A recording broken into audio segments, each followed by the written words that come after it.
Ladies and gentlemen, I want to welcome you to the most influential urban conservative talk show in the world. It is the Exceptional Conservative Show, and it is live from the nation's capital. It's certainly Washington, D.C. We are certainly not ashamed of the good news of conservatism, for it is the power of liberation, first to the Republicans and then to the socialists. But then again, in Washington, D.C., you can't really tell the difference anymore. They all wear the same stripes. They all speak the same talking points. They're all against you before they even start the race. Ladies and gentlemen, the left and the right have overthrown our Constitution. Whether you wish to think so or not, it is the truth.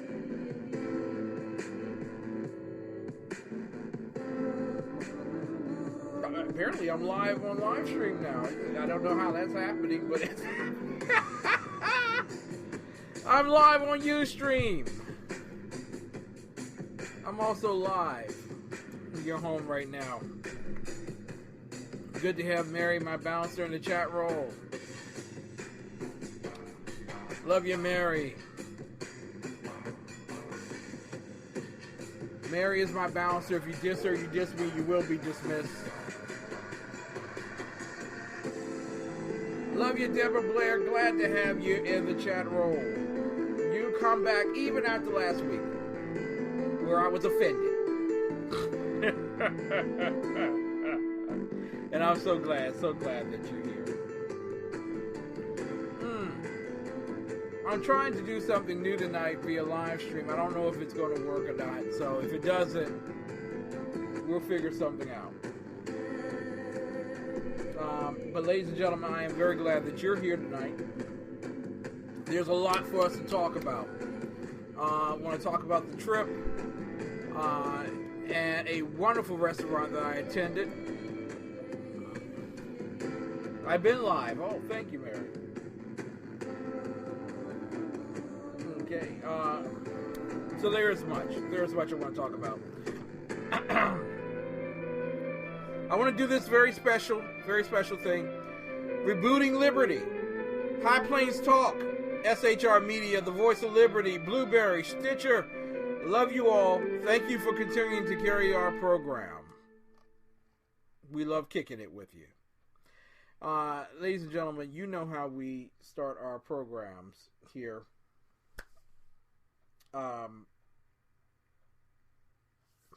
It's very simple. We take off our hat here. We find our right hand. Oh yeah, he happens to be right here on my right arm. And we put it over our chest, yay near the middle where our heart is. Right there, yeah, okay, good. I can hear it beating. I can feel it beating too. It's good to hear it, but it's also good to feel it. And ladies and gentlemen, we prepare, as we always do on our program, to start it off. Tonight we start off with Senora Cabrera, the Pledge of Allegiance. Buenas tardes, niños. This is Spanish with Senora Cabrera. Today we will learn how to say the Pledge of Allegiance in Spanish. In English, we say, I pledge allegiance to the flag of the United States of America and to the republic for which it stands, one nation, under God, indivisible, with liberty and justice for all. Now, in Spanish, we say, juro fidelidad a la bandera de los Estados Unidos de América y a la república que representa, una nación bajo Dios, indivisible, con libertad y justicia para todos. Muy bien. Practice your Pledge of Allegiance, and the more you practice, the faster you will memorize. I'll see you later. And I will see you right now. Ladies and gentlemen, so glad to have you here. And so glad to have you listening to us around the world. Buenas tardes, niños. Yes, buenas tardes. Thank you very much. Senora Cabrera, thank you. Great greetings. Good night. ladies and gentlemen, so many great things have happened. First and foremost, and you know I'm not trying to be braggadocio, but I am being earnest in our ranking. We have grown significantly. We have grown greatly. And that growth is showing in terms of our ranking. We rank with Reverb Nation, okay, on their spoken word chart. And I wanted to start off the new year alerting everyone that we have made it in the top 15.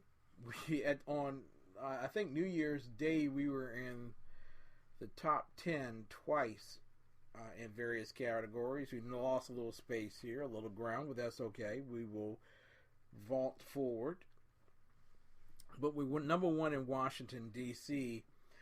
We fell back in our national rank from 10th to 11th, and we fell back in our global rank from 11 to 12. And so we are looking forward to continual growth and expansion, and especially doing the very best show that we possibly can do while we're on the air.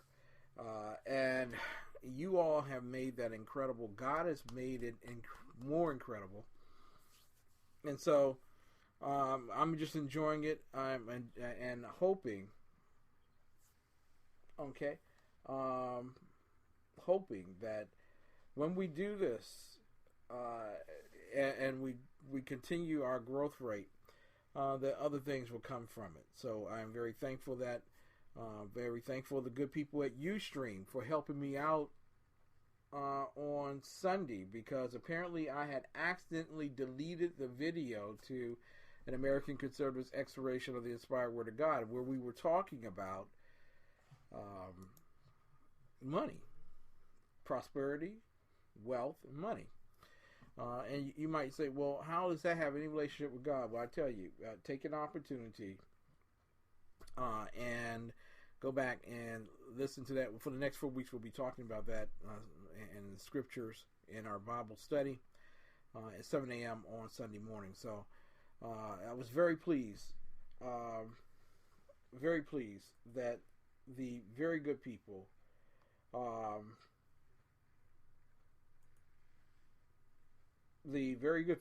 I've tried to get this thing done right here, okay?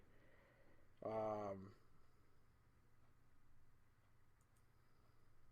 think we're going to go with normal quality there. Okay, and see what we come up with. Okay. You're listening to the Exceptional Conservative Show live from the nation's capital. And I am yours truly, the exceptional one. Having to do this because we are going on as well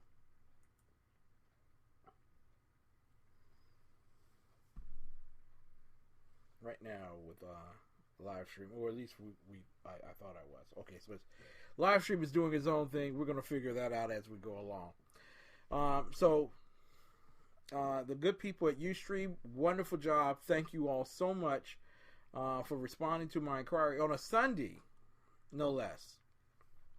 I want to thank the very good people of Ustream. Never had to ask them a question before, and that was the first time. And I was actually in North Myrtle Beach when I had to ask that question, and they were there, and they supported me. So I really appreciate Ustream. While I'm fiddling around with live stream, I'm going to take a break. I'll be right back, and when I come back, I want to talk about how the left and the right have overthrown our U.S. Constitution. And in addition to that, we're going to talk about the Bureau of Land Management. Yeah, there's a lot of things that we'll be talking about. And a lot of people will say, well, you're not, hey, why are you talking about those things, Ken? Huh? Why are you talking about those things? Well, I have to. They're very essential. They're very important. You're listening to the Exceptional Conservative Show, Lost Signal. I'm sorry for all you live stream people out there. Losing signal. We're going to figure out what we can do to make live stream better for you, okay? We will. But for all of you, I want to thank you so much for following the show, listening to the show, and forgive me. You're going to get a lot of lost signals for live stream tonight. They're testing it out. We're testing it out. We want to see how we can improve that because we're growing bigger and better, and I need to improve along the way. So thank you all so much for your patience. When I come back, I want to talk with you also about Fillets Restaurant. Believe it or not, North Myrtle Beach has a top 5 chef how with the ranking. It was a wonderful restaurant to dine at, and I'll talk with you all about that when we get back.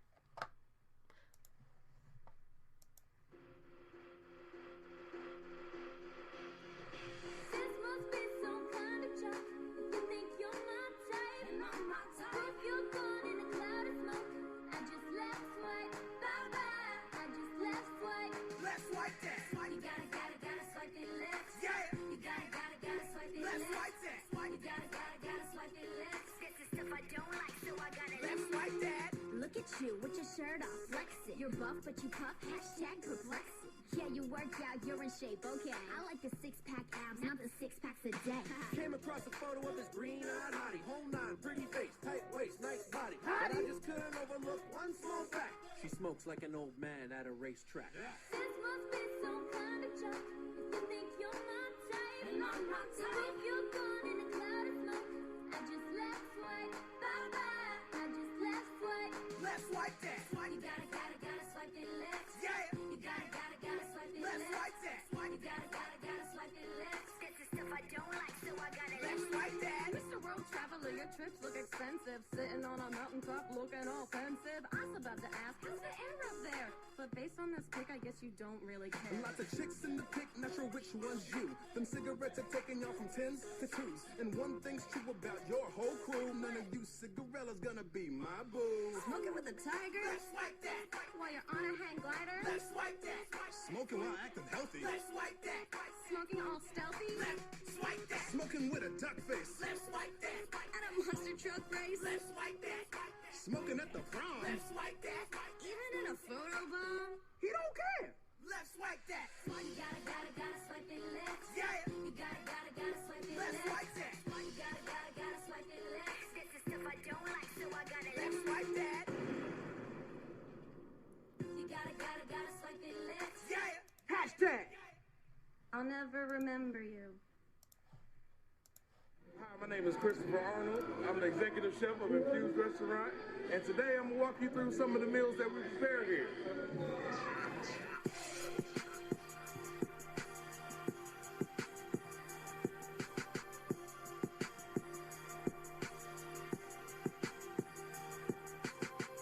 We're making a pizza. We use fresh Italian sausage that we cook here and slice it up. Our pizza dough is in-house made. Our pizza sauce is in-house made. So everything is fresh and ingredients.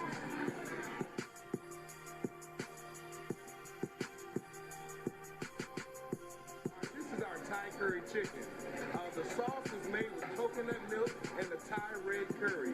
It is juicy chicken thighs as well as some mixed vegetables, served with jasmine rice and pita bread. So now we're going to prepare our famous blackened tilapia and grits, our fish and grits on the menu.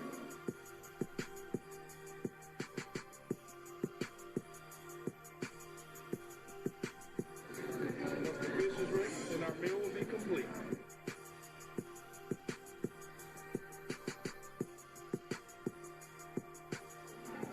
Let me tell you about our infused heat burgers, where we kick the spice up just a little bit with our infused sauce.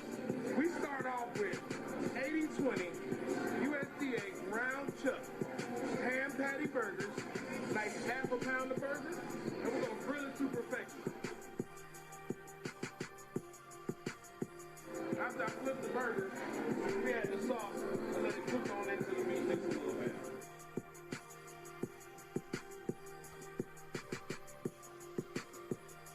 We're going to add a little bit of pepper jack cheese to this burger to spice it up a bit.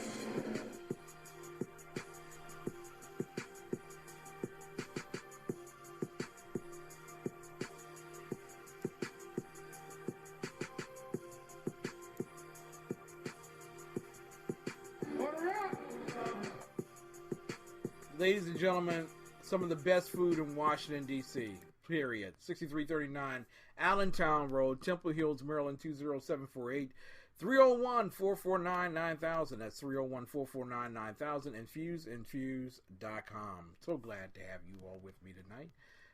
And Infuse Restaurant, there is no competition for it in Washington, D.C. Absolutely great food. Wonderful food, and I love it. I love it dearly. And encourage everyone, when you have the opportunity, go to Infuse Restaurant. Dan the Man Butcher is making his cameo appearance. Glad to have you in here, and glad to see that you're not wearing your flotation device, sir. Texas has taken a great hit with rain recently, and there is also the hope, unfortunately, the hope that the rain dies down just a little bit. And it also doesn't help when the Houston Texans make it to the playoffs and the Dallas Cowboys don't. So there you go. It was a sad day in Dallas yesterday, and I didn't actually watch the game. I was traveling from North Myrtle Beach after spending time earlier last week in Wilmington, North Carolina, on the beaches there, and then going to North Myrtle Beach. I was in transit. I couldn't pick up the game. I didn't have internet accessibility. I'm from the old school. You turn the radio on and you hope that there's a sports channel somewhere. Got a lot of Christian, gospel, Bible, country, rap, and R&B. One or two classicals, but did not get much of a sports channel until I got towards north of. Where was that? It's Fayetteville, north of Fayetteville. So, unfortunately, I missed most of the game. In fact, I missed all of the game. All I got is the highlights. Okay. But the Redskins won 33-24, baby. They won their division. They beat the Cowboys. They beat Philly. They beat New York. Come on. Life is good. Cowboys suck. Thank you, Dan. Life is good. Life is good. We don't need next week. I mean, really, when you think of it, the Redskins started the season in the power rankings in the NFL at number 32. At number 30. Virtually in fact, I think they were number 33 behind Grandma's football team, and I don't think Grandma finished the season well. But virtually, we were the worst of the worst, the dregs of the earth. There was no one that could have even gathered the thought that we would have beaten the Cowboys this year, or that we would have beaten, that we could have beaten Philly, or even New York. There was no one who was saying that we could even beat any of those teams. And the way we played sometimes, it looked like we couldn't beat any of those teams. But by golly, guess what? We won the division. And Kirk Cousins, congratulations to you. Great quarterback, great leader. Okay. Overachieved. The Redskins are an overachievement. And what really brings me great joy is that on NBC there's that little guy who's been doing sports commentary for so long, and he's afraid to say the name Redskin. Well, congratulations, and I hope the Redskins actually make it to the Super Bowl so that everyone will have to say the Washington Redskins. I really do. That's my desire. That is the ultimate payback for all of these bougie New York broadcasting types who wish to parade their infidelic idealisms onto the fabric of America called football, and judge us accordingly for being so Philistines. Yet, my friends, they will have to bow down and say Redskins. Isn't that wonderful?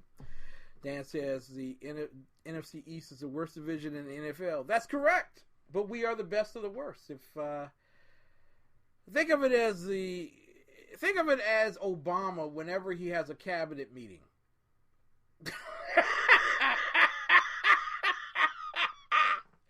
Think of it that way. Think of it as Obama having a cabinet meeting, especially in the days of Hillary Clinton. Think of it that way, okay, if you would. If you possibly would think of it in any kind of way, think of it that way, okay, literally.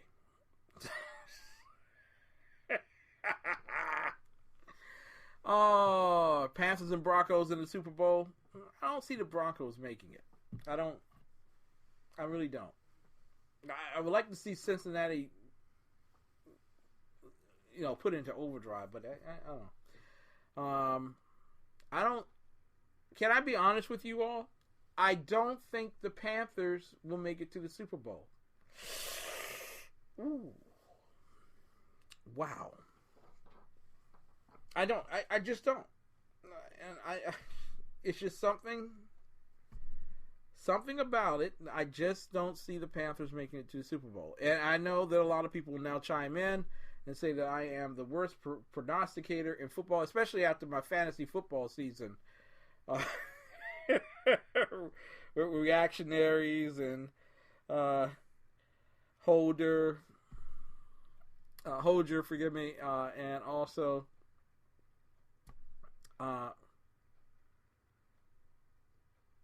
who was also in that league? I don't know. I was getting beat up so greatly. I didn't even want to be in the football league. And I was doing my very best too. It just didn't seem to ever come together. I either didn't play the players that I needed to when I needed to, or literally it just seemed like everything was failing. Okay, so I don't know. I have to kind of figure that particular thing out for next season. But I must say to you, and for all of those who have just been lost on live stream, I apologize. We're doing our very best with that, and we'll figure out something in the coming days, per se. I love that statement, the coming days. Go to Ustream and watch us via Ustream. You can easily do that at theexceptionalconservativeshow.com. I know, Mary, last year I won the whole thing. It was my first year in, and I won everything, but I was so caught up on some other things in my life, and apparently I didn't do a very good job with the drafting. It was just... and after my first week, when I blew away someone, it just went all downhill after that. And so fantasy football for me this year was just a curmudgeon. It sucked. It really... in the world of drama, it was more comedy than it was drama. I can assure you that. I want to tell you all about a fascinating restaurant that I went to. And I'm going to put tonight's show in their message box. And I hope that as many of you all will be traveling throughout the course of this year, some of you all are traveling to the beaches of Myrtle Beach, okay, even Wilmington, North Carolina. It's a little ways off for what I'm talking about in terms of travel, but it's worth it. And in fact, I may have to be, I have to check my schedule and all the arrangements this Martin Luther King weekend. I may be down in South Carolina covering the Tea Party Convention, South Carolina Tea Party Convention, with my beautiful friend Annie. I have to see how things work out, budget and schedule wise. However, if I do go back to South Carolina, I will be driving back through North Myrtle Beach for this fascinating food. It was just, it was absolutely wonderful to behold. The restaurant is called Filet's Restaurant. Okay, it is Filet Seafood Restaurant. Now, I went all out in terms of actually spending some time with my wife and getting away, because in truth, she's asleep right now. She's not listening to the show. She's just absolutely worn out from the weekend, from travel, and then restarting the school year. This is her night from back to school. Okay, and she's not a teacher of, say, for instance, like a high school teacher or whatever. She's no. She's a boot camp kind of teacher from out of preschool. Okay, so these kids have an enormous amount of energy. They got stories they want to tell from their experiences of meeting Santa Claus and what they got for Christmas. And some of them still haven't wiped their nose. Some are just learning how to sit on the pot. Some of them are just behaviorally bad. Not everyone's kid is perfect. In fact, none of them are. And so she's tired. After I have my door closed on my office. Normally I try to keep it open, so if she ever opens the door and try to tell me not to say something while I'm on the air, I can see it. But tonight she's worn. She's absolutely worn. And I love her dearly. I know what she's putting up with, and I pray her strength. But I wanted to show her a good time in Wilmington, North Carolina, and also in Myrtle Beach, North Myrtle Beach. And that's where we stayed for the Saturday, Sunday part of our vacay. And we ate at Filet Seafood Restaurant, 2120 Sea Mountain Highway, Suite 1100, North Myrtle Beach, South Carolina. I'll say that to you one more time. Filet Seafood Restaurant, 2120 Sea Mountain Highway, Suite 1100, North Myrtle Beach, South Carolina. And there are two people I want you to ask for. Those two people are John and Moni. Moni has been with the organization for, I believe, since its inception, virtually, or near its inception. She's the sweetest woman with the prettiest long hair, well braided and everything, and she was just so sweet. She went to every table. She checked behind everybody. She wanted to make certain that the service was great, that the atmosphere is warm and inviting. Wanted to make certain that we had everything we needed. And she saw immediately in my wife that she loved that vegan kind of crap or whatever, you know, what the seafood or whatever. My wife likes seafood and vegetables and all that kind of stuff. Me, I need bacon. I need something raw. And so I got the signature steak. And I always believe whenever you go to a restaurant for the first time, you order what their signature item is. Because if they can't get that right, there's nothing else worth ordering. And you all know, the professor and I have eaten together in some very nice restaurants in Washington, D.C. and down in Dallas.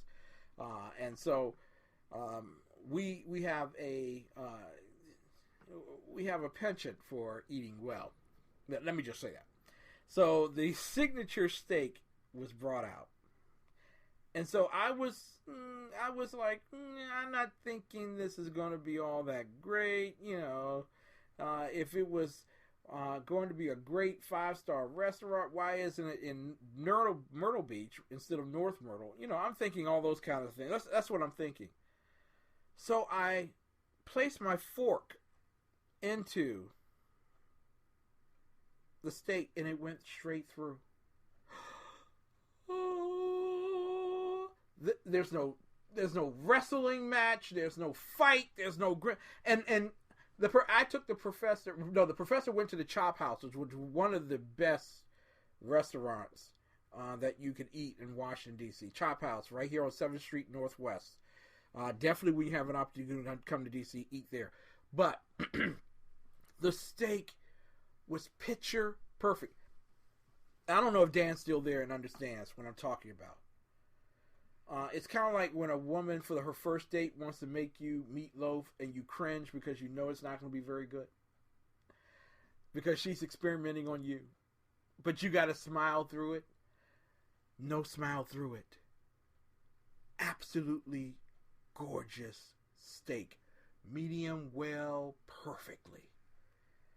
Took the knife and it cut through evenly. Just, placed it in my mouth and the choir began to sing behind me. I am telling you, Filet Seafood Restaurant is just magnanimous.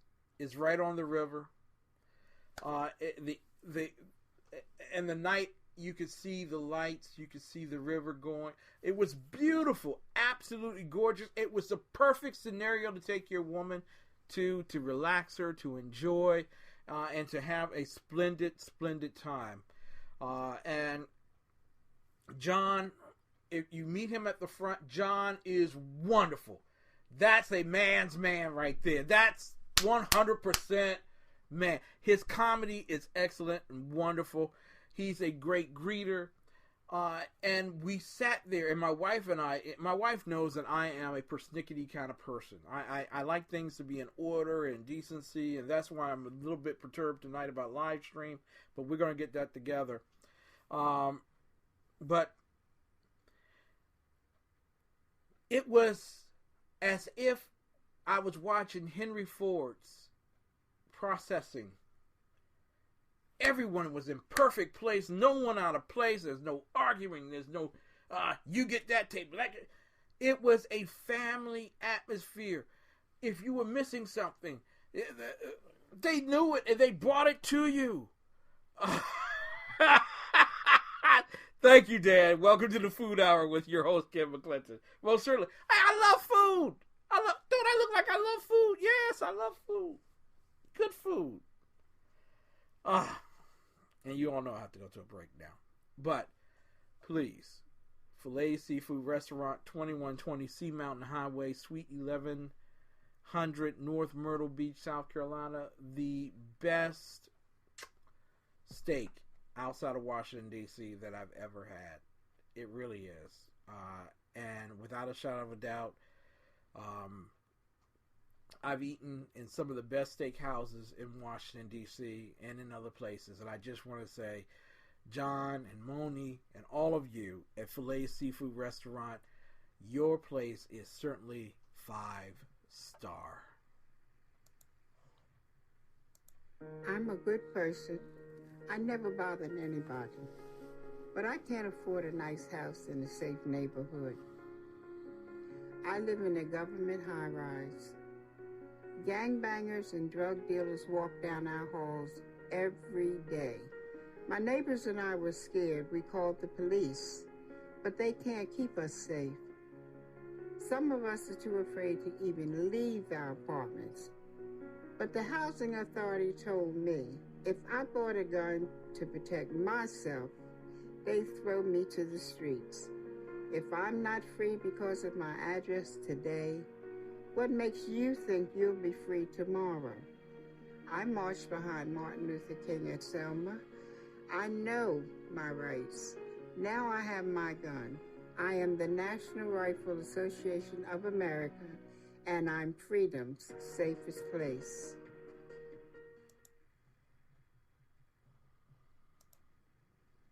I know you're watching, so pay attention.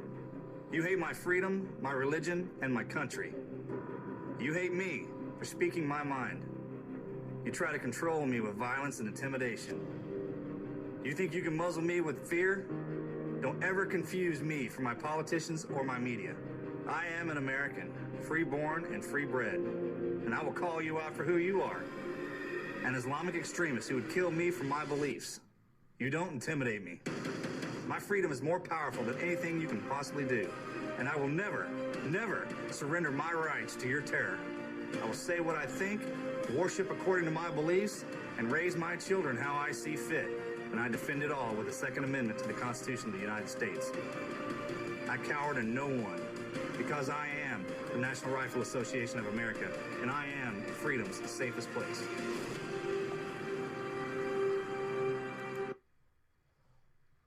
I'm a mom, And just like millions of other women, that's why I own guns. We're responsible, we're law-abiding, and we're everything that makes America strong. Every day, we're willing to use a firearm to defend our families. But the media will never tell those stories. If a mom puts a gun to the face of a home-invading thug and makes him run for his life, the story gets buried. But if she's unarmed and murdered, the cameras will be at the scene before the police. It's time for moms like me to speak out. We are the majority. We demand the freedom to defend our families. And we challenge the media to tell the truth about our rights. I'm the National Rifle Association of America, and I'm freedom's safest place.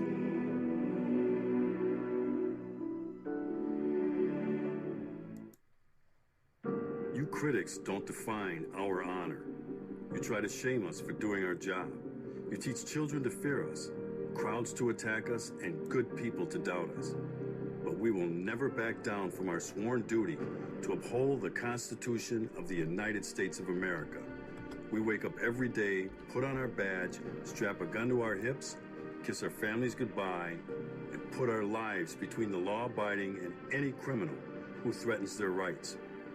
We serve people of every color and creed, men, women, and children in violent, dangerous neighborhoods, because they have the same right to life, liberty, and the pursuit of happiness as CEOs, movie stars, and the political elite. We are Americans, and we are the American police officer. We stand with the National Rifle Association of America, and the NRA stands with us.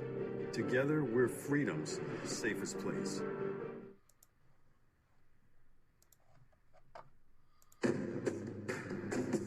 Welcome back. Party's just getting started. I'm sorry, that clap may sound like a thunderstorm where you are. I'm a powerful man. Only because of what God has put in me. And now I'm able to give back to you. Thank you so much for tuning in tonight to the Exceptional Conservative Show at 10 p.m. Eastern Time.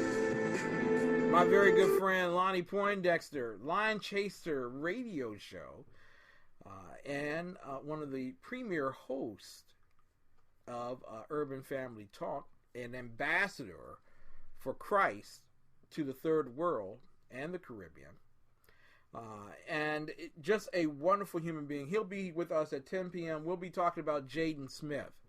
I don't know about you. Something's query. I'm sorry. Something's Caitlyn Jenner like. I don't. What is wrong with? I mean, how do you get from B-more in Philly to a child who's, I don't know. So we'll be talking about that as we go along, and we'll be talking about Will Smith. We'll also be talking about the NRA and the overreach of the Obama administration. Yes, ladies and gentlemen, if you do not believe it is an overreach, well, I have some swampland in Washington, D.C. that I'd like to give you. In fact, it's built on Pennsylvania Avenue at both ends, in fact. We'll be talking about the reach of the president on, and I didn't want to spend a whole lot of time in this first hour talking about the Second Amendment situation. I really didn't. I don't want to talk too much about that. I'll in the second half of the program, I will spend some time on that.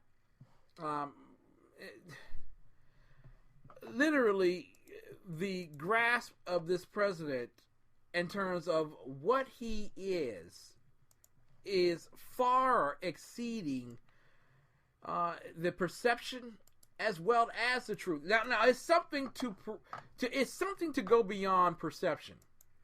It really is. But to go beyond truth is just another thing. The good news is that these are not only recommendations that are well within my legal authority and the executive branch, but there are also ones that the overwhelming majority of the American people, including gun owners, support and believe in. So over the next several days, we'll be rolling out these initiatives. We'll be making sure that people have a very clear understanding of what can make a difference and what we can do. And although we have to be very clear that this is not going to solve every violent crime in this country, it's not going to prevent every mass shooting, it's not going to keep every gun out of the hands of a criminal, it will potentially save lives in this country and spare families the pain and the extraordinary loss that they've suffered. You know, it's fun to think of ourselves in such a light that for some odd reason, literally, if we say something it just is. But the truth of the matter is, he has a very limited ability to do what he has to do. Its impact will be quite small. The perception of it, however, is another thing. The perception of it.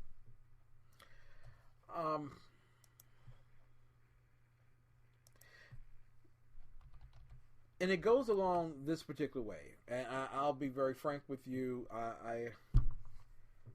I've been holding back over the past few weeks. For the past 2 months, we've virtually been talking about the essences of what capitalism is, what the Constitution is, Christianity, what conservatism is all about. It's been basically an educational thing, and so I've been reserved in commentary.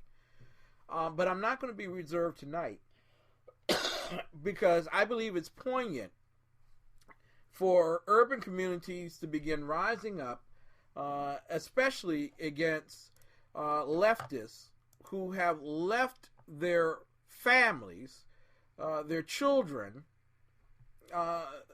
dashed in hopes and aspirations. Because everyone signed on to this utopia, the utopia that comes with gun control. Now, if I said gun control to my grandfather, I never had the opportunity to meet my grandfather. He was the founder of the NAACP in West Point, Mississippi. But trust me, he was not a Obama Democrat. He was certainly a Kennedy. He was probably a Kennedy Democrat by that time period. He didn't believe in abortion and everything else, but he believed the government needed to help people out. That's basically the way it is. Now we have the Obama socialist who tells you that government has to think for you, has to protect you, has to keep you, has to provide for you, has to give you everything. And when we fall short, you aren't to blame government. In fact, you ought to get out of government's way. That's why I have a peculiar opinion, slightly different from Crystal Wright, regarding the Bureau of Land Management issue out in Oregon. No, I am not for taking over federal buildings. But there is a problem here. It is a problem, and understand this, some 30-some-odd% of Washington, I think it's like 40% of Washington, D.C., is federally owned. Understood. It's a federal district. I'm shocked that only 40% of it is owned by the federal government. But when 75% of a state's land belongs to the federal government, now you understand why the 17th Amendment was so essential. It was to force the federal government away from such ostensible tyranny. Now, I am not saying you go in there with guns and take over a federal building. That's not what I'm saying. But I'm saying people are sick and tired of people turning to the federal government to do everything for the country when we were born, free-bred, to do things ourselves. Why is it always a government program? I talk with people. I just every single day I talk with people, and And it amazes me. How do you get rid of crime in urban America? Well, I got a letter today. Seriously. And trust me, she and I are not on the same page on anything. If she went to a steak restaurant, she would order a fruit roll-up. That's how Mayor Muriel Bowser sent me a letter today at 11 a.m. Well, it was a part of a server. I'm quite certain a whole lot of other people got it, but why would you send this to me? She says, Dear Washingtonian, while crime as a whole was down in 2015, crime as a whole was down. Do you read me, you streamer? Crime as a whole was down. Really? Oh, really? Huh. Must be nice being able to move into your multi-million-dollar home and give accolades of this particular. While crime as a whole was down in 2015, the District of Columbia, like many big cities, there you go. You blame other big cities. It's like people who get into a fight on the playground and someone stops them and says, "Why are you fighting him?" Other people fight. What does that got to do with anything? We're talking about here. We're talking about now. Like many big cities, experience an increase in homicides. Oh, really? As the uptick, and I love it when liberals call it uptick. Kind of like abortion is an uptick. Yeah, it's just killing people. They probably deserved to die. They were probably causing so much problems in the world. Walking the streets after 6 o'clock in the afternoon, they deserve to die. You know, this is what people think and say. Okay, I happen to be around people that actually say it. As the uptick began, we wasted no time and took action. Now, that's problematic there because the uptick began in May, and it wasn't anything of note that you did until maybe September. Okay, between May and September, that's called we wasted no time. Can you imagine what it's like when government does waste time? Oh, yes, I do. It's called DMV. Okay. And took action here. Now, it doesn't mean, and I want you to understand about government. Government doesn't have to be efficient. It doesn't have to be effective. And it doesn't have to have positive outcomes. It just has to show it's done something. It's kind of like your wife leaves. And you're supposed to cook dinner for the kids. And you bring down a cookbook and you put it in front of the kids and you say, eat. I mean, you've done something, but what does that have to do with efficiency, with effectiveness, and with a positive outcome? You're asking, what's this 3-year-old going to do? Come on. All right, so Chief Kathy Lanier and MPD ramped up police presence across the city. Really? How are you going to do that when more people are retiring from the police force than being hired? I had 75 private investigators volunteer to serve to solve cases. Do you know the District of Columbia Police said, no, we don't want to work with them. We can do it on our own. We've been doing a good job. I asked him, how many detectives do you have? 58. How many are working on cold cases? 8. So you got 58. Out of that 58 are cold cases. You got 4,000 cold cases. And you're telling me you got more than enough. Too much. Overflow. That's what you're telling me. Don't worry. We're going to fix that. MPD ramped up police presence across the city. The deputy mayor for health. Okay, what does the deputy mayor of Health and Human Services got to do with homicides? Yeah, this is how you know you live in a utopia. Because only a liberal, only a frank libtard will come up with an idea that you're going to social work your way out of a homicide crisis. We're talking from May to August. Or September. I'll give her September. May to September before she does anything. And when she does something, she sends social workers out. Go get them! And the deputy mayor of Health and Human Services provided many grants to community organizations to address the root causes of violence. Really? And actually it's spelled roots. So I was thinking the movie. But the root causes of violence. And to help communities heal. That's Black Lives Matter speak. Yes, the mayor of the District of Columbia, Mayor Muriel Bowser, is speaking Black Lives Matter speak. Helping the communities heal. You need a healing zone. You need a place where people can walk out on the grass and feel it between their toes and say, you know what, I feel a whole lot better now. I will only kill 40 people now instead of the 80 that I had intended. The Department of Employment Services launched new job programs. There you go. There you go. Redistribution of wealth. Whatever it takes, baby. If we got to steal from Robin Hood to give to Betty Crocker, we'll do whatever it takes, baby. We'll start new job programs for at-risk young people. Well, all young people are at risk.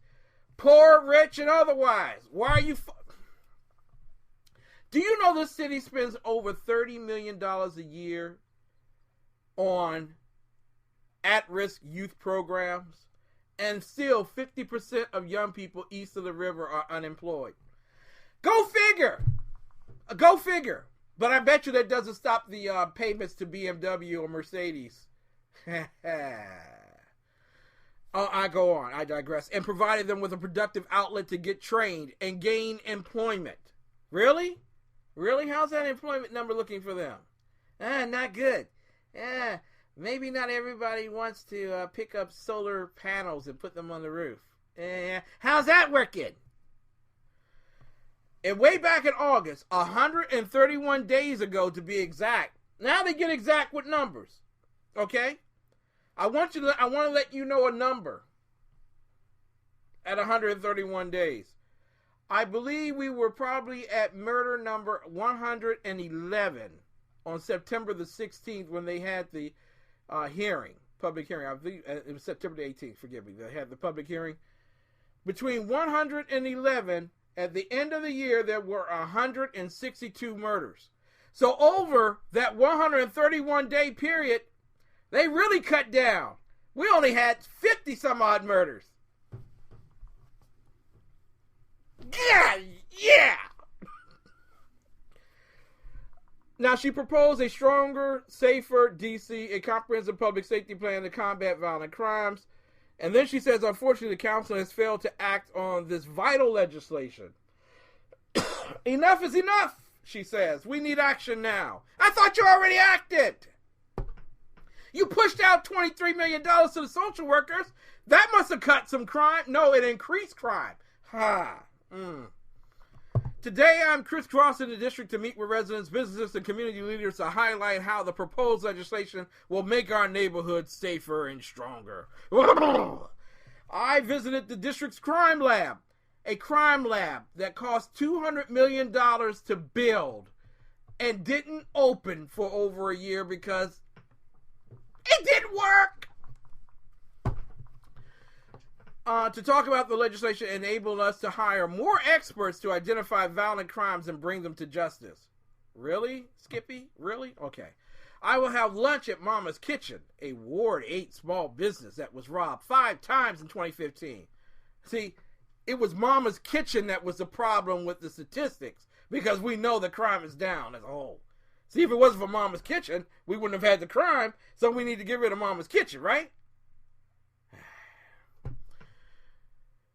They want you to know that they could take advantage of proposed incentives for small businesses and churches to install security cameras and lighting that goes directly to the DC government. Anyone see a Fourth Amendment problem here? Anyone? Raise your hand if you see a Fourth Amendment problem here. All right. And also, I will visit with individuals at DC jail. See, that's... since she's about the source, let's go to the source, right? Visit with DC jail who are participating in a work readiness program where we will talk about my proposal to increase good time credits. Good times? JJ! Dynamite! Good Time credits to those with misdemeanor sentences. The effort will help returning citizens. What the heck is a returning citizen? Right? A returning citizen is someone who's traveled maybe to East Africa, maybe Japan, Canada, Mexico, and came back. That's a returning citizen. A citizen who commits a crime is a citizen. His sentence ends, he's supposed to come back into the community, period. It's just, that's the way it works. Returning citizen. Get back on the right track and move beyond a life of crime. We'll take a bite out of it. Now, and then she ends it with this fault here, and then we're going to go to a break, and Lonnie Poindexter will be back with us. Just as President Obama has called on Congress to do its part to stop gun violence, I am calling on the D.C. Council to act by passing the Safer, Stronger D.C. bill as it is or with amendments. It don't matter. Just pass it so I can tell people I did something. Residents need us to work together and avoid further delay. Together, we will make the district safer and stronger. Really? Well, I guess it's working because Chicago already had 2 murders on the first day of the new year, and we haven't had one. So how about that? That's progress. We'll be back. You're listening to the Exceptional Conservative Show live from the nation's capital. That's Washington, D.C. And I want to thank all of the good people that carry our program around the world. I want to thank Rebooting Liberty, High Plains Talk, SHR Media, The Voice of Liberty, Blueberry, and Stitcher, and so many others. Thank you so much. God bless you. We'll be back.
Yes, ladies and gentlemen, you have tuned to the right place. Only here will you get the best in urban conservative talk. Someone who's not ashamed of pissing off the Republicans or the socialists or the Marxists or the nobly intended racists of our time. No. I'm ready to tell you the truth, baby. And I'm so glad you're here. We are not ashamed of the good news of conservatism, for it is the power of liberation. First to the Republican, and then the socialist. I want to thank Mary, my bouncer. If you diss her, you diss me, and you will be dismissed from our chat room. Over at SHR Media Live on the ExceptionalConservativeShow.com. I want to thank Deborah Blair for easing in here and listening to us. Love you, girl. You get your conservative roots dyed right on in there. And I want to thank Dan the Man Butcher. My boy.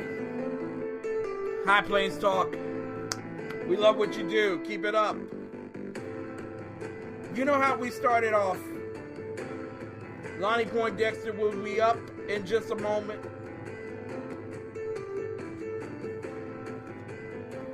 We take off our hat.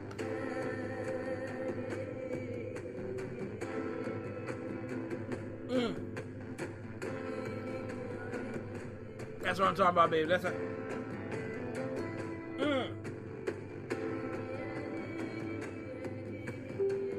I'm feeling you, baby. I'm feeling you. Then we find our right hand and we put it over our heart. And we practice something that every good American practices. That is the Pledge of Allegiance to the United States of America. If you have not tried it, I recommend that you do it now. Go, take it away, Señora Cabrera. Buenas tardes, niños. This is Spanish with Señora Cabrera. Today we will learn how to say the Pledge of Allegiance in Spanish.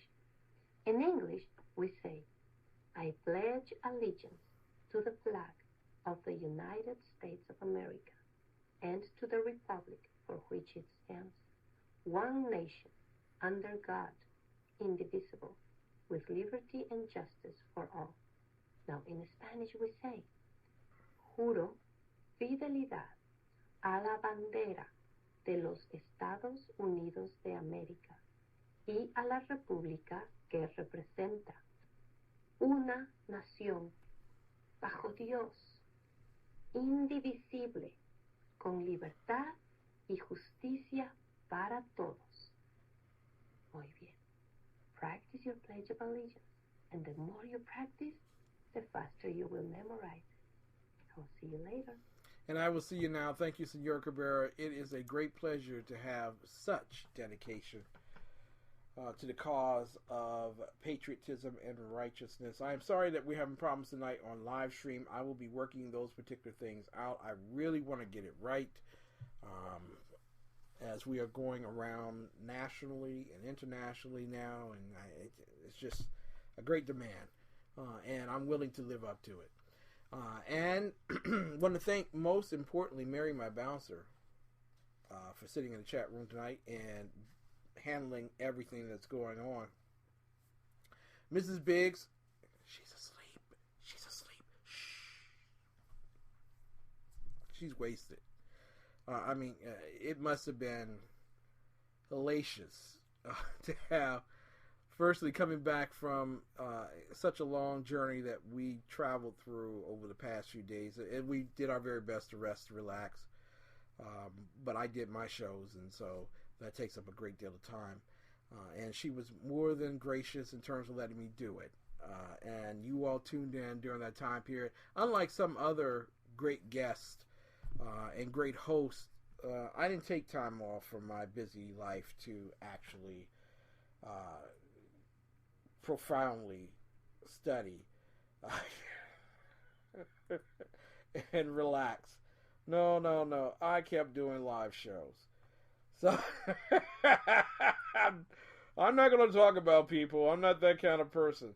But a person who does deserve a wealth of credit as well as a great relax, a vacay, is Lonnie Poindexter. Lonnie Poindexter, more than just a good friend, but someone who understands the seasons in which we live, the importance of being an American in our day and age, and the reporting of righteousness to the world. There are lots of people that did not want to lose hope, especially after the hiring of a black executive to the highest office in the land, President of the United States of America. But many people are very shaken, very hurt, and are looking for a certain sense of change. And so we'll be talking with none other than our very good friend, Lonnie Poindexter. Good evening, Mr. Poindexter.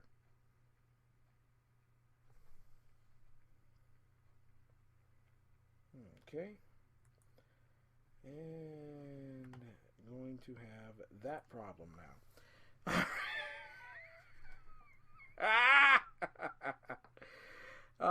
You know you're on fire. You know you're on fire. Here we go. We're going to try this one more time.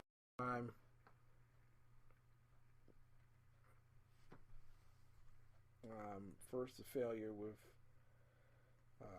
live stream. We'll work on that. We will work on that.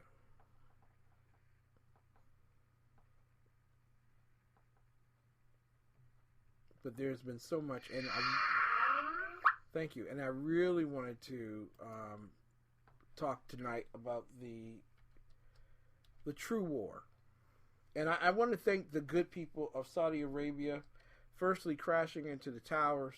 That's a very good way of waking us up across the world to exactly what's going on. But also now waging war against Iran. This is just what this country needed. Okay? Finally a president who got caught on the worst side of both sides. We're calling Ringy-Dingy 1, Ringy-Dingy 2, Lonnie Poindexter, the great host. Good day. Hello there, Lion Chaser. How you doing, brother? Doing well, sir. It is a great honor and privilege to have you on the air with us tonight. I don't know about you. Are you headed down to the local store to make sure you buy your as many? I heard the gun stores are open. I heard the gun stores will be open all night long, selling as much ammo. You won't have to go behind the 7-Eleven to get a gun tonight. All of the guns. Now, I put on my board last Facebook page yesterday the fact that Smith & Wesson has seen a 43% increase in quarterly profits. An increase of 43. Businesses don't make 43% increases, do they? Not typically, not unless they're a Chick-fil-A or your local gun shop owner. Every time our president goes on his personal mission to make America safer by taking guns away from law-abiding citizens so that the criminals have open season on soft targets. Now, I want to play this clip for you, and I played it earlier, but I want to play it again because there is this concept by this particular president that his responsibility is to keep America safe by throwing away the Constitution. I want to talk with you about how people are reacting per these comments. The good news is that these are not only recommendations that are well within my legal authority and the executive branch, but they're also ones that the overwhelming majority of the American people, including gun owners, support and believe in. So over the next several days, we'll be rolling out these initiatives. We'll be making sure that people have a very clear understanding of what can make a difference and what we can do.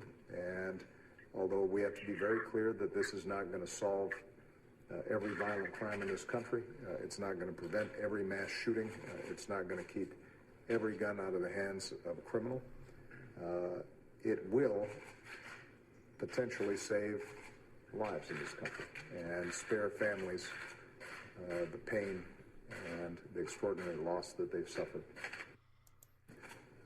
So you're telling me that if we could just save one life, it's worth it. So why not get rid of abortion? And save the lives of 1,800 black babies alone every day. The narrative, I'm sure you know. And here's a $1 million question. What gun owners is he talking about that are in favor of this? Can you find two people in New York City? Was it on Mayor de Blasio's team? I mean, who is it exactly? He could have only found them in Iran. He could have found them here. Oh my God! Now, curiously, he meets with Loretta Lynch, and you know that they've flaked this out. They worked this out with constitutional attorneys. Since he's not a constitutional lawyer, and certainly not a lawyer, he was debarred. But they were checking on whether his actions virtually are unconstitutional. And he says that they're within his legal authority. Does that mean that they're constitutional? Yeah, I made sure I put that in quotes in my post on social media today. And let me read to you what I posted along with that clip that you just played. It says, completely bypasses Congress and the Senate because he knows the American people would shoot down, pun intended, the type of legislation. And understand this, not one measure he is talking about with his golden pen will stop gun-related crime because criminals don't obey laws. Only law-abiding citizens will be affected in their ability to protect themselves from said criminals. Our founding fathers were brilliant and prophetic in instituting the Second Amendment. They foresaw what happens when you have a narcissist in charge in the executive branch. Here's the infamous quote, and I put in quotations, well within my legal authority, my being the operative word. And I say, don't forget it, folks. This will haunt us all. Church, stand up. We've got to stand up. Now, I go to an urban church, and we're talking tonight with Lonnie Poindexter, who is the Urban Family Talks host of Lion Chasers Radio. You need to listen to it between 11 and 1 o'clock Monday through Friday. Not because he's the most handsome man on radio and the most well-dressed. No, not those. Because he's good at what he does. But Lonnie, where is the urban church? Where are the Churbans? How come they're so quiet in the pews, but don't mind preaching about it on Sunday? It's really interesting that in that, when you think about the urban church, there's still that color line which they will not cross. They don't want to say anything even remotely offensive concerning our president, yet their rights and privileges are continually being eroded away. And let's face the fact that the urban community will be most negatively impacted by this because, let's throw out that stellar fact, which I know you quote all the time on your show, Chicago, known as Chirac, the most stringent gun laws in the nation, yet the highest murder per capita in the nation. You know, one of the things I find most fascinating is that I hear liberals say that the Constitution should be proceeding. It should be a progressive thing, living and breathing. And I heard a broadcaster on MSNBC earlier today, and it's amazing how whenever you go to an urban facility, somehow MSNBC is playing. Seems synonymous with being black. But the statement was the Founding Fathers were using the Second Amendment then for that time period, but we have become a more mature nation. Are we losing our senses about us because we want to show how far we have gotten as a nation technologically, economically, certainly by societal standards? You know, how in the world one can say that we're more mature as a nation when you look at what's taking place across our nation with our freedoms continually being eroded, all under this false pretense of the false doctrine of tolerance and inclusion. The Founding Fathers, in my humble opinion, put those documents together, and I'll say again, they were prophetic in understanding the times that they were in then, and there's nothing new under the sun. If you get a tyrannical government in power, your first right of refusal is the Second Amendment. That's why they put it there. That's what its chief intent was. It's not so Billy Bob can go hunting or some guys can walk around with AK-47 strapped to their hip. Yeah. It was put in place so that when government would become ever encroaching, which, when you think about it, Ken, government's very nature is self-serving. So you have a small government, as Ben Franklin would say, to keep them in check, and the checks and balances were put there. But I would say for the first time in history, we have government that's been centralized around the federal states' rights are no more. If you look at what took place with the marriage issue. Yeah. And they're looking to remove, under this false pretense that we know it all. We know more than God. We know more than human nature. We can govern ourselves, and we know what's best for you. Trust us. And was that Ronald Reagan that said that? Yeah, yes, he did. Yes, he did. I'm here from the government. I'm here to help. I'm here to help. Shut that door, baby. Shut that door. We're talking with Lonnie Poindexter, and he is the host of a wonderful program, Lion Chasers. Can you tell everyone how they can get Lion Chasers and listen to you on a daily basis? Certainly, brother. You can catch us Monday through Friday on urbanfamilytalk.com. That's urbanfamilytalk.com. And we broadcast from 11 a.m. 11 a.m. Eastern until 1 p.m. Eastern. And it's a show that what we're trying to do is we want to be like Ken when we grow up. And get the truth out about what's happening in our nation. You know, if I could duplicate what this brother is doing, and I do copy him quite a bit, so if you hear anything that's creative that comes from me, unlike Milton Berle, I've stolen from Ken McClinton. I'm honored, sir. Thank you very much. Let me also state that we're on 7 radio stations across America, ladies and gentlemen. We're on 7 radio stations, so we're also internet-enabled that you can catch us anywhere in the continental United States or in the world, for that matter, if you can get to the internet. But in the U.S., across this great nation of ours, you can catch us at 98.3 FM, WDFX in Cleveland, Mississippi, 90.5 FM, which is WQVI in Madison.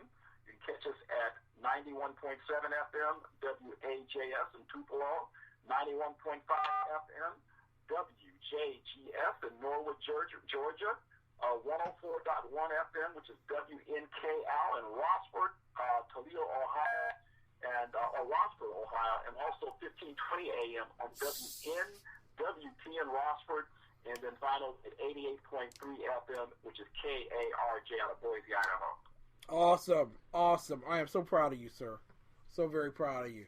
Listen, for all of those who are following along at home and have listened to the president tell us that he's going to do stuff that may result or may not result in anything being done, it's amazing how Democrats get excited about someone maybe not. I guess all the years in the bedroom. But Bill, I received a picture of Caitlyn Jenner earlier today, but it was the funniest picture because in quotes around it, it said Bill Cosby raped me, and it's showing Caitlyn Jenner wiping her eyes or whatever. Bill Cosby. We talked last week about Bill Clinton versus Bill Cosby, and still, I'm at this particular point that why do you destroy a man except for the fact that you can? What is the purpose behind this? Well, there's an agenda behind it, but let me first state that if Caitlyn said that Bill Cosby raped her, Bill Cosby didn't give her the roofie or him the roofie. He probably took the roofie himself. What took place? A double dose. I had to say that. There's an agenda, and the agenda is to kill what Bill Cosby represents, and they're looking to squash out every positive representation of traditional family. That's why shows are no longer on the air. And somebody else pointed out to me, they said, wow, okay, his shows are completely taken off the air, yet we have Charlie Sheen, who has admitted to having sex with women while being HIV positive without letting these women know. Yeah. Yet his shows still play every day across American syndication. Now, we know that that's attempted murder based on some state laws. That's attempted murder, that you knowingly had a disease that you know will lead to death, and you still unknowingly for the individual, slept with them. He's on. No one has a problem, but I guess it's because he exudes the best that Hollywood has to offer in terms of a broken society, a broken lifestyle, versus Bill Cosby. There it is. Simply amazing.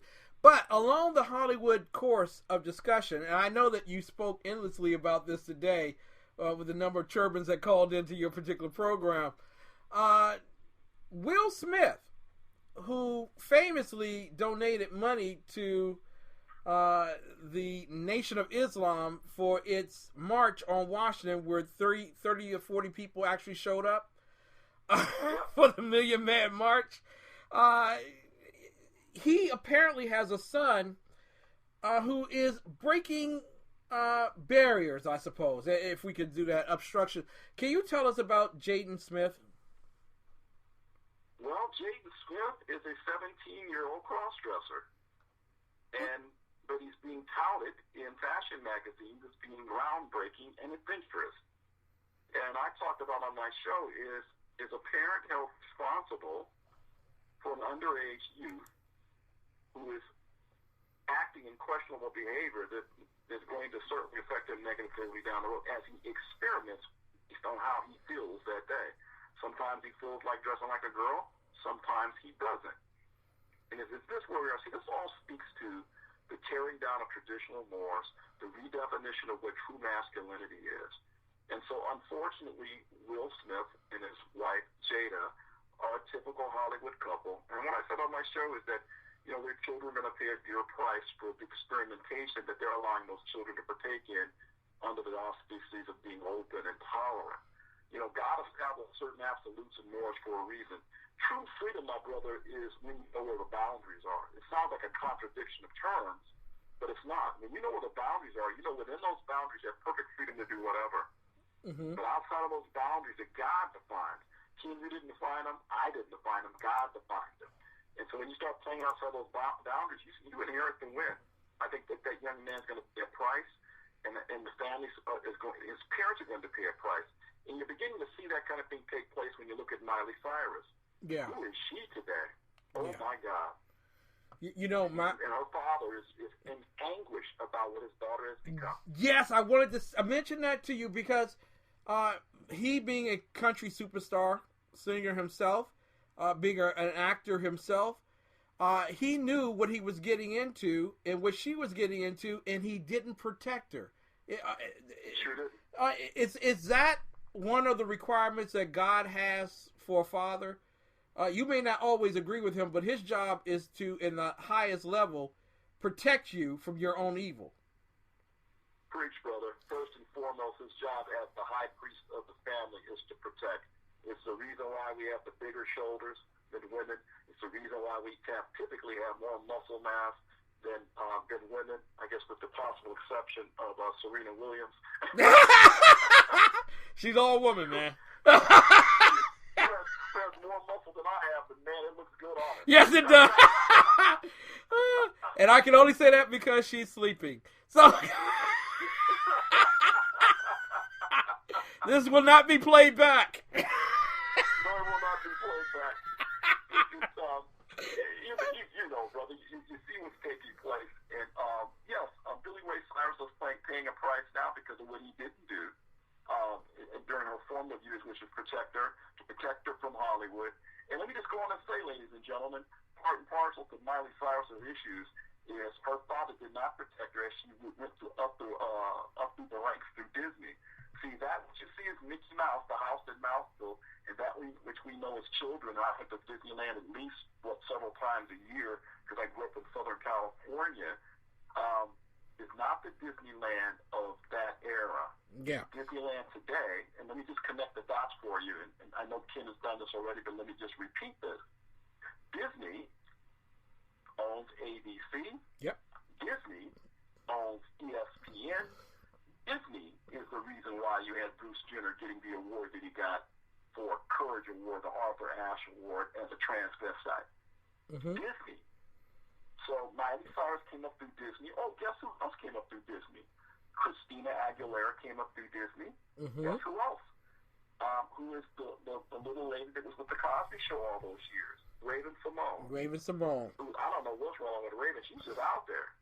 She's a professed lesbian today. All came through Disney, and many, many others. Justin Timberlake, all of them. I wouldn't have my children within a country mile of anything Disney owned. Amen. I agree with you. I agree with you wholeheartedly. Listen, we're coming to the end of the segment, and it would be egregious if I didn't raise this particular issue with you, because I'm going to talk about it in the fourth quarter of our program when we go commercial free. But I've been chastising President Obama and Muriel Bowser for their utopian views on gun control. But Speaker of the House Paul Ryan and Senate Majority Leader Mitch McConnell have left the Republican Party. They fully funded Planned Parenthood. They fully funded Obamacare. They fully funded the illegal aliens coming into our country. They fully funded the Syrian refugees and gave him absolute access to the Treasury without any restraint. Would a Republican under the Reagan administration have done such a feat? Well, you and I both know the party's been infiltrated by those who just are interested in staying in power. They're not interested in accomplishing anything to change our nation. They talk a good game. This is the clarion call for those in the faith-based community to throw the bums out come election cycle this year. Whoever's up for election, you need to get rid of. McConnell and Ryan need to go. They got a bromance going on. McConnell's been bad. We were hoping that Ryan was better, but the predictions were he would do what he is doing now. I'm even disappointed in Gowdy right now. So, yeah. You know, these guys, I think once they get into D.C., they get assimilated into the board. That's what I think takes place. If you're a Star Trek fan, you know what I'm talking about. Not while Star Wars is out, buddy.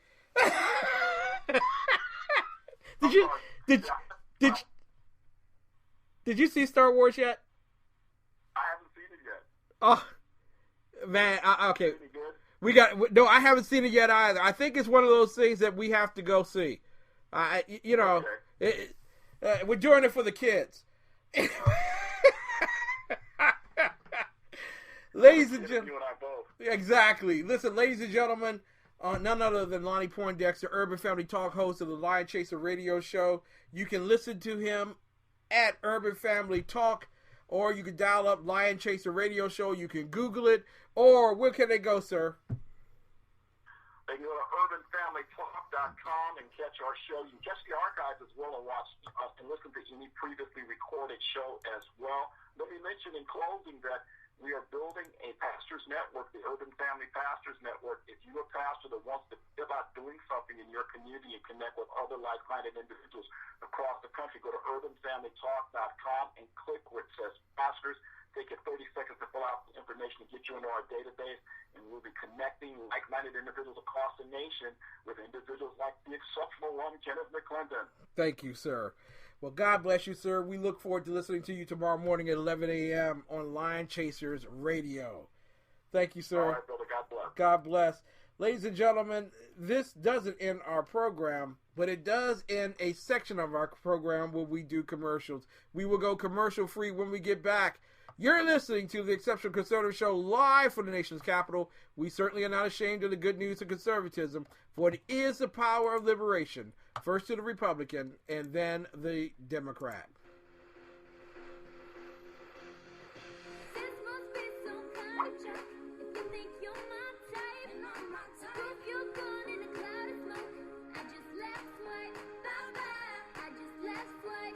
Let's swipe that. You gotta swipe it left. Yeah. You gotta swipe it Let's left. swipe that. You gotta swipe it left. This is stuff I don't like, so I gotta Let's swipe that. Look at you with your shirt off, flexing. You're buff, but you puff, hashtag perplexing. Yeah, you work out, you're in shape, okay. I like the six-pack abs, not the six-packs a day. Came across a photo of this green-eyed hottie. Whole nine, pretty face, tight waist, nice body. But I just couldn't overlook one small fact. She smokes like an old man at a racetrack.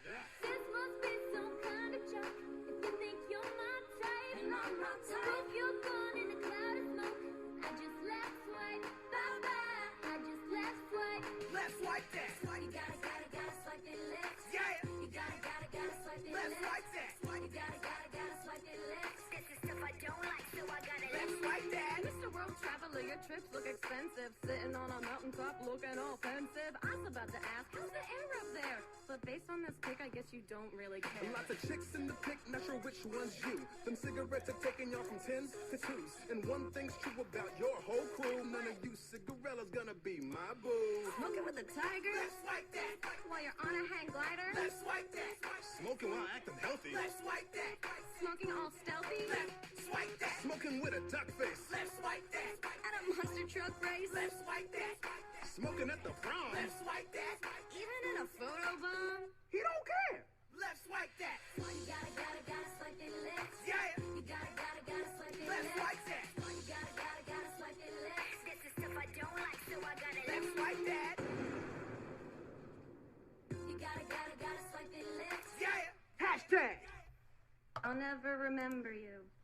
Nothing illustrates America's breakdown like the way the president's hometown celebrates its holidays. Memorial Day, 12 dead, 56 wounded. The 4th of July, 10 dead, 53 wounded. Labor Day, 9 dead, 46 wounded. This kind of third world carnage has become absolutely normal. If the president held a press conference every time multiple people were murdered by criminal gangbangers with illegal guns in Chicago, we'd hear from him almost every day. Instead, he says nothing. And the untold secret in Washington is that he has all the laws he needs to stop the bloodshed now. Under the existing federal gun laws, he could take every felon with a gun, drug dealer with a gun, and criminal gangbanger with a gun off the streets tomorrow and lock them up for 5 years or more. But he won't do it. His Justice Department won't do it. And the media never ask why. So convicted gangbangers carry illegal guns because they fear rival gangs more than they fear being prosecuted for a gun charge. Every police officer on the streets in cities like Chicago, Baltimore, and Detroit knows what it's like to get called to a murder scene, knowing full well who did it, because the killer was in the back of their car yesterday or last week. Thugs like Darius Brown, who was supposed to be serving a 10-year sentence for second-degree felony robbery, but got let off with 5 years probation. So he was free to roam the streets and kill a 9-year-old girl while she was doing her homework. If you want to stop violent crime, and I know you do, take violent criminals off the street. Prosecute them under the current federal gun laws and make sure they don't get to their next crime scene. That's the way to save lives. If the president held a press conference tomorrow morning and directed every federal jurisdiction to round up every felon with a gun, drug dealer with a gun, and criminal gangbanger with a gun, law enforcement would have thousands of violent thugs in handcuffs and squad cars by sundown. Instead, he waits for a crime that fits his agenda and blames the NRA. Mr. President, we will not accept blame for your failure. The NRA has demanded the strongest possible prosecution of the federal gun laws for over 20 years. Our repeated calls have been met by deafening silence from the Washington elites. President Obama and Hillary Clinton and other politicians use the carnage to campaign for more gun laws. They won't and don't enforce. And the good, honest Americans living out in farm towns in Nebraska or Oklahoma, or working 2 jobs in inner city Chicago or Baltimore, people who keep their heads down, raise their kids, and just try to do the right thing, they see through it all. We've lived through the Clinton administration's utter lack of federal gun prosecutions, and the Obama administration is following suit while the country suffers. And we know that a second Clinton administration will just mean more the same. Americans have no tolerance for violent thugs, no tolerance for the politicians who enable them, and no tolerance for a media that devotes endless time to new gun laws but won't even ask why we don't enforce the existing federal gun laws we already have. No organization has been louder, clearer, or more consistent on the urgent need to enforce the federal gun laws than the NRA. And in the face of mounting political and media pressure to demean, shame, and silence us, we will fight. If you have had enough of the dishonest debate, if you're sick and tired of politicians blaming you and your guns for their failure, demand truth and justice. Stand and fight with the NRA.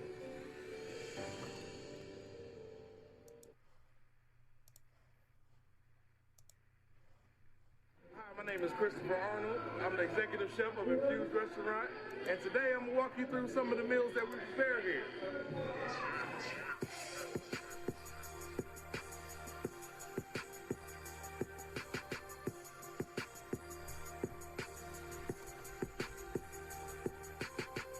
We're making a pizza. We use fresh Italian sausage that we cook here and slice it up. Our pizza dough is in-house made. Our pizza sauce is in-house made. So everything is fresh and ingredient.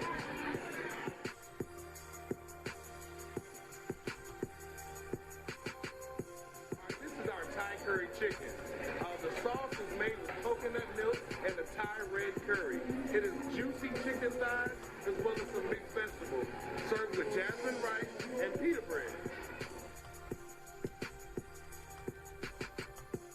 So now we're going to prepare our famous blackened tilapia and grits, our fish and grits on the menu.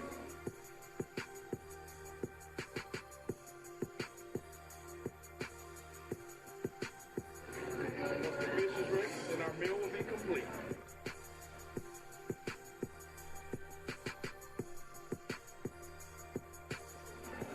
Let me tell you about our infused heat burgers, where we kick the spice up just a little bit with our infused sauce.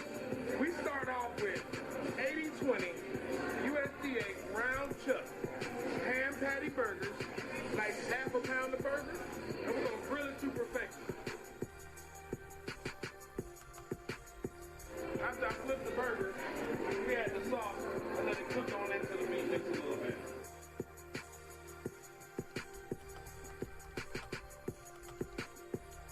We're going to add a little bit of pepper jack cheese to this burger to spice it up a bit.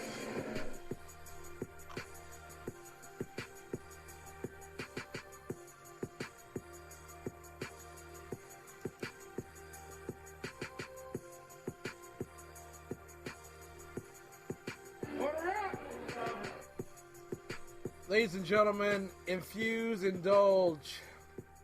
Certainly do that this weekend. Do it this week. Cater your next event. It doesn't matter. 6339 Allentown Road, Temple Hills, Maryland, 20748. Their telephone number 301-449-9000. People travel from around the world to eat at Infuse. It just goes with the territory. I want to welcome you back to the Exceptional Conservative Show live from the nation's capital. We are so pleased. So pleased to be here with you tonight.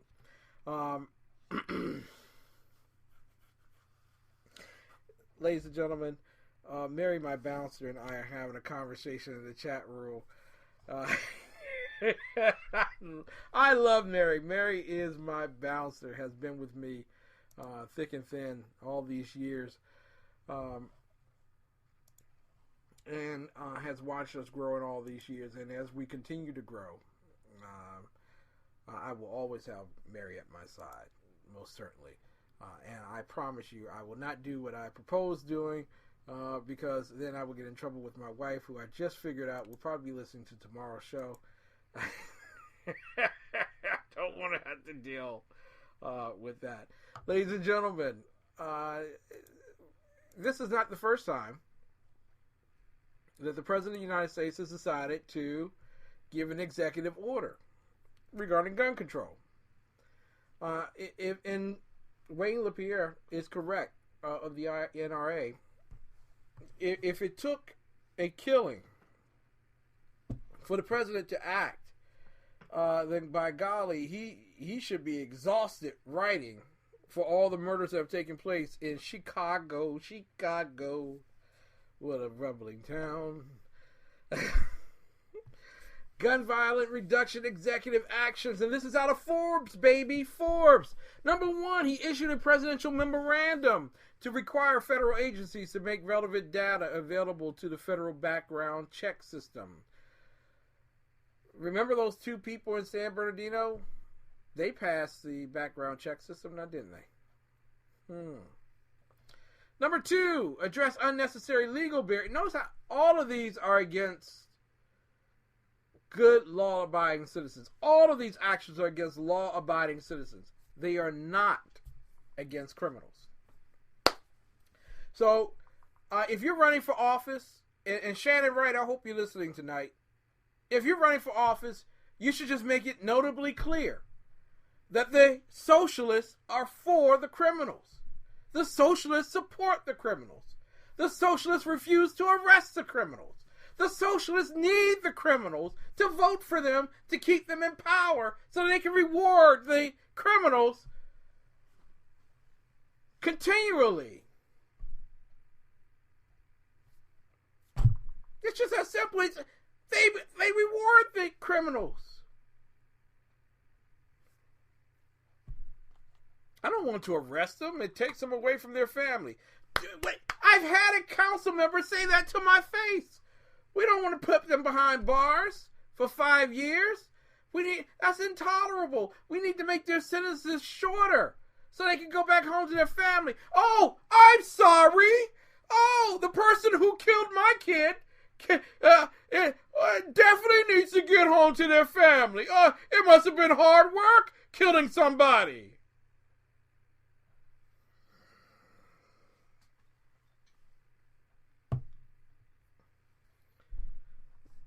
Number 2, address unnecessary legal barriers, particularly relating to the Health Insurance Portability and Accountability Act that may prevent states from making information available to the background check system. That's the rule where your doctor now inquires of your kid while you're out of the room, where does mommy and daddy keep their weapons? Their firearms, sir? No, where do they keep their weapons of mass destruction? Yeah. Number 3, improve incentives for states to share information with the background check system. I thought y'all were doing that with the FBI. I just presume maybe I'm wrong. Certainly DEA, I don't know. Improve incentives for states. Number 4, direct the Attorney General to review the categories of individuals prohibited from having a gun to make sure dangerous people are not slipping through the cracks. Dangerous people are slipping through the cracks, sir. It doesn't matter what you write. They're doing it. That's how homicides happen. The majority of them, at least. Number 5, propose rulemaking to give law enforcement the ability to run a full background check on an individual before returning a seized gun. Number 6, publish a letter. Publish a letter. Nothing like writing a letter, Lennon. Publish a letter from ATF to federally licensed gun dealers providing guidance on how to run background checks for private sellers. Really? Okay. That works. Number 7, launch a national safe and responsible gun ownership campaign.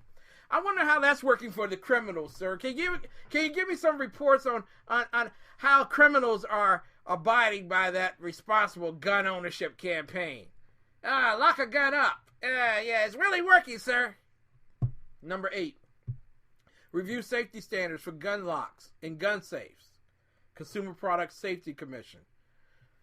Maybe a unit we don't need anymore. Just saying. Number 9, issue a presidential memorandum to require federal law enforcement to trace guns recovered in criminal investigations. Really? Because Baltimore threw their program out. They said it wasn't working. Who knew? Number 10, release a DOJ report analyzing information on lost and stolen guns and make it widely available to law enforcement. Along with the report that says that pro-life people are terrorists. So put those both out there. Number 11, nominate an ATF director.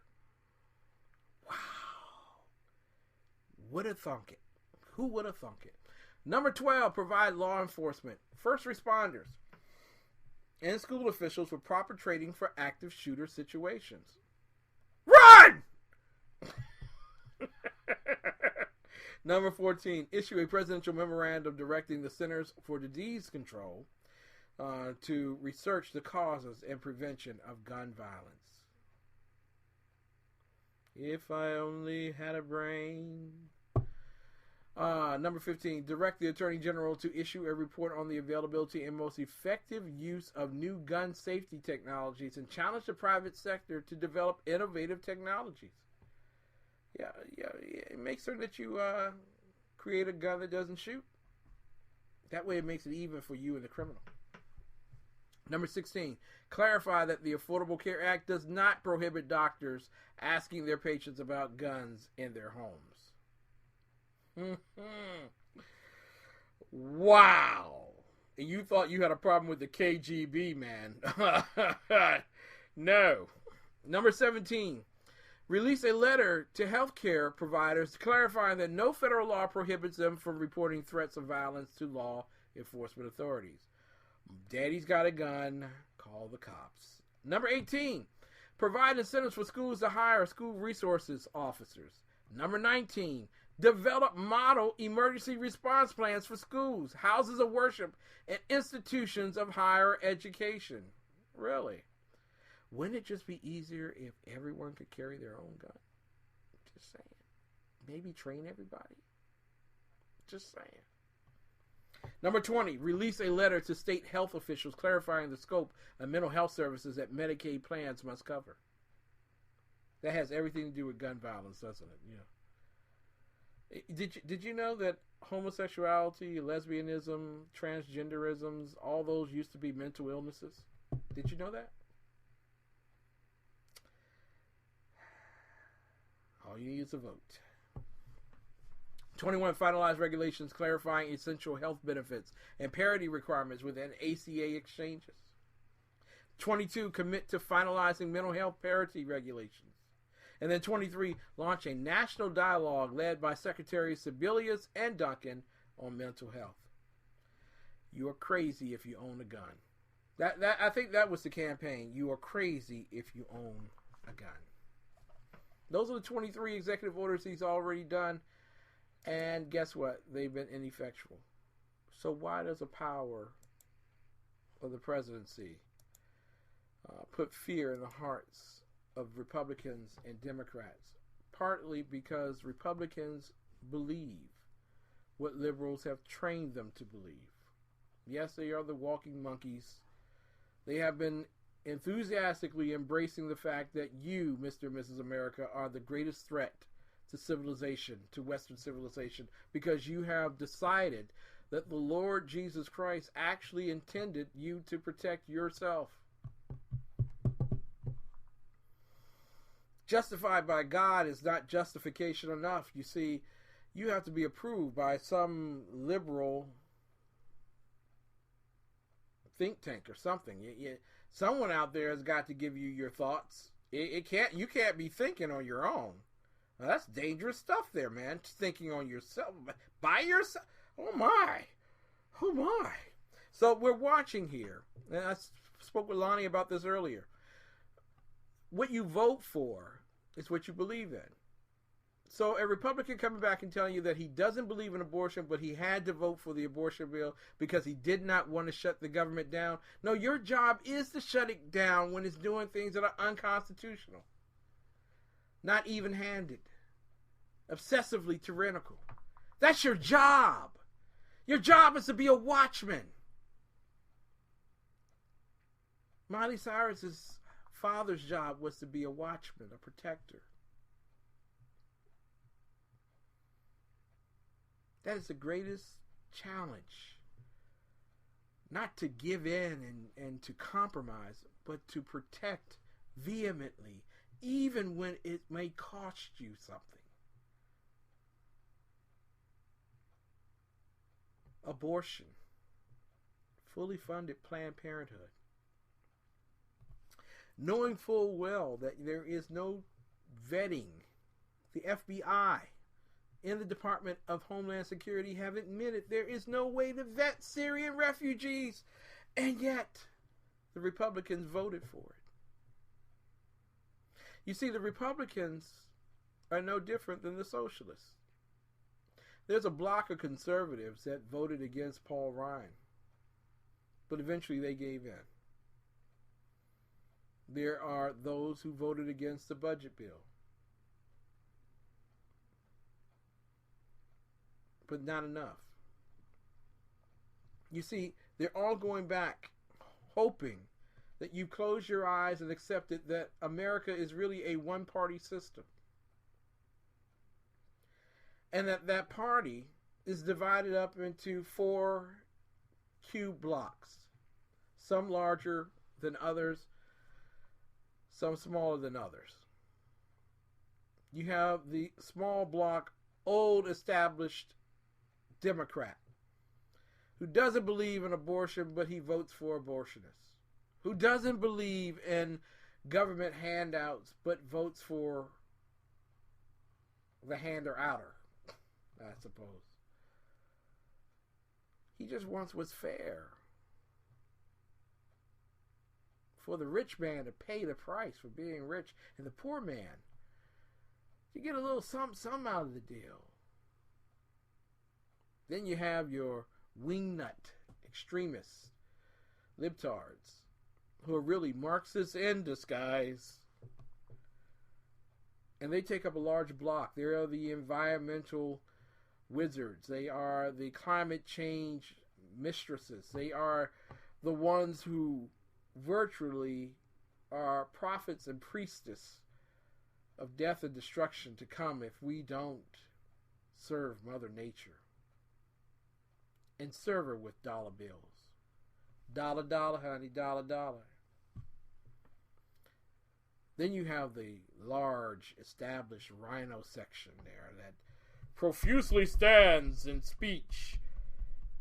I'm not for that type of thing, and when I get to Washington, I'm going to change it. And then they get to Washington and they look you dead in the eye and say, well, we got here, we figured out we couldn't change it, so we went along with it. And then you had a small microcosm of conservatives. You got some libertarians that, sprinkle and dab along that way, but they eventually drop out and fall to the wayside of the old established Democrat or the extremist liberal. But you have that conservative that believes that the power is not in the presidency, it's not in the Supreme Court, it is we the people. We the people that must protect ourselves because we are not given the effect of being protected by those with guns around us. That we have 10 rights that squarely establish the fact that we do not hand over the privilege of leading us to the federal government. Rather, the federal government must submit itself always to us. There are ranchers right now who are fighting the federal government, and I'm not saying taking over a federal building is the wisest thing to do. I'm not in agreement with that. But we do have a Bureau of Land Management problem. We have a scenario and a situation where there are individuals who believe that, quite frankly, they have the right to use land in the state. The unfortunate thing is there are people who are choosing to allow the U.S. Congress to act as a buffer to the National Wildlife Service to Parks, Bureau of Land Management. You see, Article 4, Section 3, Clause 2, of the U.S. Constitution speaks, the Congress shall have power to dispose of and make all needful rules and regulations respecting the territory or other property belonging to the United States. I don't know where we find justice in saying that nearly the entire state of Nevada has to be owned by the federal government. It was a given that these states would have places for settlers.